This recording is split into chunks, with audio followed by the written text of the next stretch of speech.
So we got busted in half can of cranberry cocktail, bunch of these.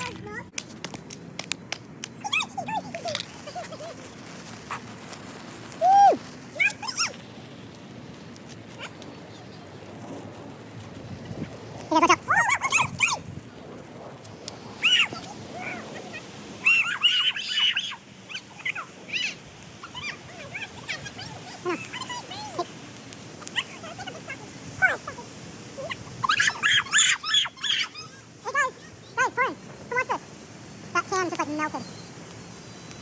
Hey guys, keep watching this.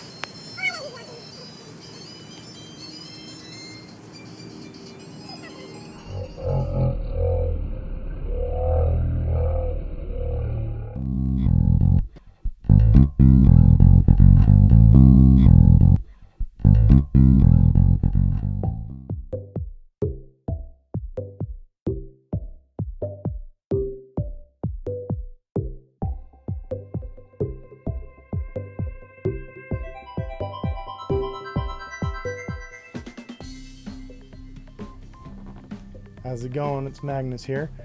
Just wanted to talk to you today about Galaxy Quest. So I rewatched this movie. It's one of my all-time favorites. I think it came out in like the mid to late 90s. I'll put it here. But anyways, the interesting thing about this movie is, yes, it's a sci-fi movie, but it's a sci-fi movie that is targeted both to nerds and to non-nerds. So it kind of bridges that gap. You know, people who don't like sci-fi movies, they like this movie because it's a movie that's making fun of it, but also like glorifying it and like trying to explain why people like that kind of thing, why they're drawn to it. It kind of explains to the people who make fun of nerds why they like to be nerds and why it's fun to be a nerd and to get into that kind of thing. It's really unique in that way. There aren't a lot of movies that can both make fun of and pay tribute to something like that. So anyways, I love this movie so much. It's starring Tim Allen. You've got Sigourney Weaver. You've got old Snapety Snape from Harry Potter. You've got the guy from Monk. You've got what's his name from Moon, and what's that other he's Justin Hammer in Iron Man 2. Can't think of his name. I'm just not one for names right now when I'm on the spot.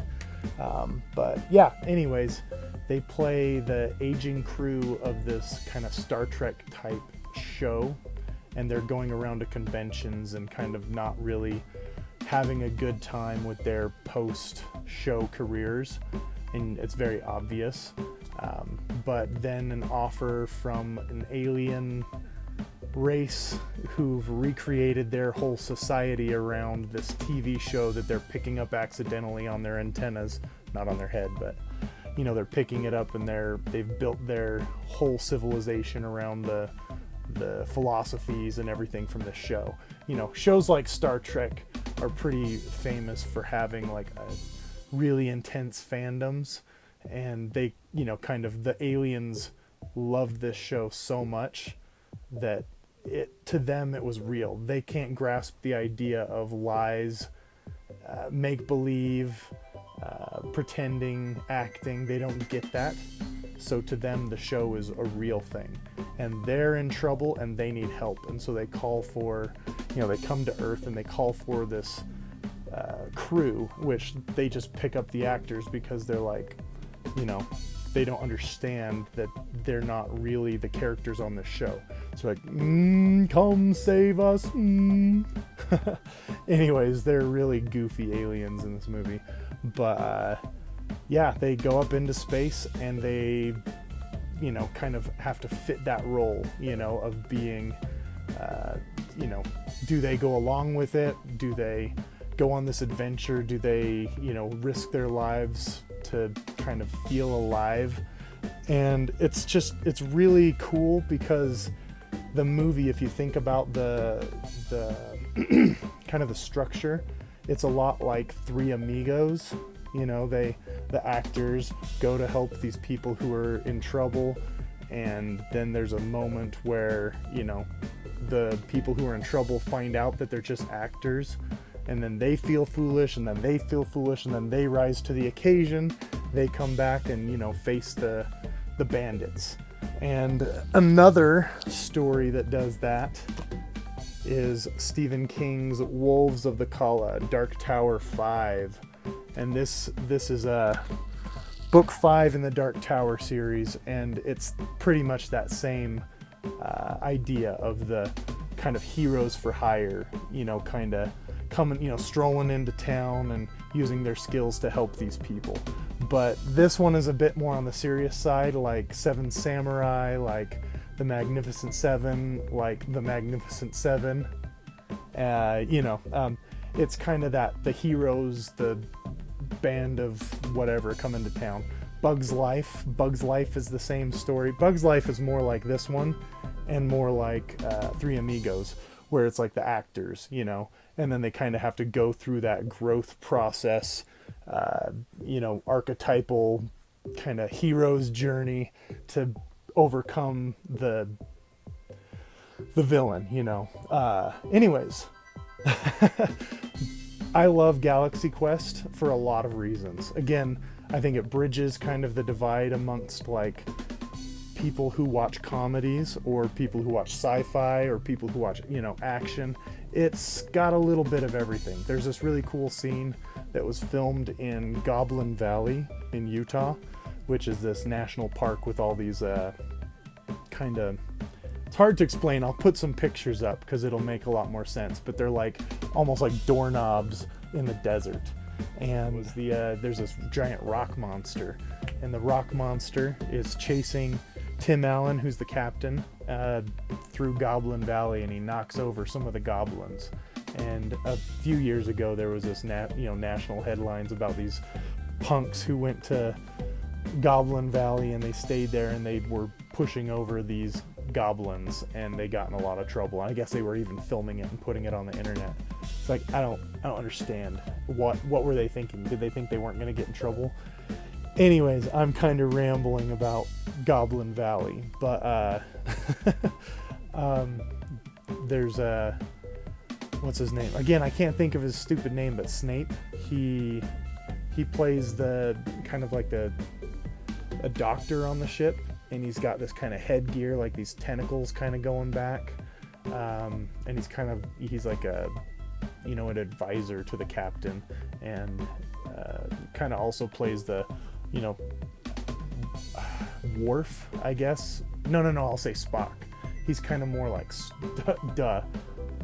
Again, I'm sorry to the nerds out there, but to Spock, he's supposed to be the Spock-like character, and he has this phrase that he says, "By Grap Thor's hammer, you shall be avenged," or whatever.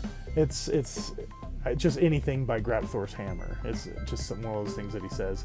But there's this line in the movie that just gets me every time, and it's by Grap Thor's hammer, what a savings. Except it's Alan Rickman. There we go, Alan Rickman. He's kind of got that snooty upper class, arms folded, kind of judgmental kind of thing going on, and he hates going to these conventions and saying that, but the fans love to say it to him, and it's funny to see how much he doesn't like it. Anyways, I know there was something else that I wanted to mention. Oh, I noticed that one of the aliens in the movie is Dwight Schrute from The Office. Just really young, and he looks real goofy with no glasses, and kind of doing that thing. I love the way that the aliens walk. They walk like they're pushing their feet down with an imaginary stick as they walk. It's kind of like a marionette puppet, but like I said, it almost looks, oops, I kicked the tripod, looks more like they're pushing down. But yeah, it's a really good movie. like it a lot. By Grab Thor's hammer, I give this movie 6.5 Shyamalans out of 7. It's a classic. It's great. There's a whole kind of rumor thing about having a rated R version of it, and in the rated R version, there's a scene with these smashers on the ship that kind of like an obstacle course.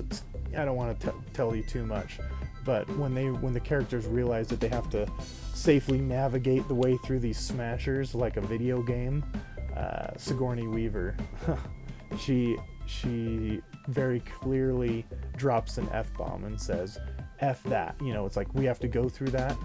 And they overdub it with screw that, but it's very obvious that she says the F word there.